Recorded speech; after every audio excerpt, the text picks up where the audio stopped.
PMJAY યોજનામાંથી ખ્યાતિ hospital સહિત 7 હોસ્પિટલોને સસ્પેન્ડ કરવામાં આવી છે, જેમાં ઉનાની પણ એક હોસ્પિટલને સસ્પેન્ડ કરાઈ છે.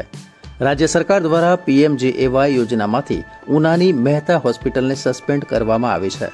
સ્ટેટ એન્ડ ફ્રોડ યુનિટ દ્વારા હોસ્પિટલની બીયુ પરમિશન તેમજ લિફ્ટ લાયસન્સ રજૂ કરેલ ન હોવાથી સસ્પેન્ડ કરાઈ છે.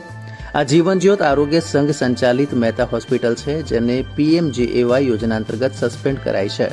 આ અંગે ઉના જીવનજ્યોત આરોગ્ય સેવા સંઘ સંચાલિત મહેતા હોસ્પિટલના સેન્ટર હેડ ડોક્ટર મયુર ડોડિયાએ ખાસ વાતચીત કરી હતી, જેમાં તેમણે જણાવ્યું હતું કે આ હોસ્પિટલમાં વર્ષ 2018થી પીએમજેએવાય યોજના લાગુ છે. જુલાઈ 2024માં તપાસ કરવામાં આવી તે દરમિયાન એમ્પેનલમેન્ટની જે ગાઈડલાઈન હોય તે અનુસાર અમુક સર્ટિફિકેટની અપૂર્તતાને કારણે આ યોજના સસ્પેન્ડ કરવામાં આવી છે.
આપનો પરિચય?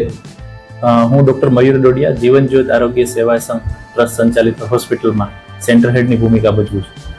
વાત કરવામાં આવે તો જે પીએમજેવાય યોજના હતી એ અહીંયા પહેલા કાર્યરત હતી અને કોઈ કારણસર એ યોજનાને લઈને આ હોસ્પિટલને સસ્પેન્ડ કરવામાં આવી હતી. શું છે સમગ્ર મામલો? આમ તો પીએમજેવાય યોજના ઘણા વર્ષોથી, એટલે કે ટૂંકમાં કહું તો 2018થી અહીંયા કાર્યરત છે.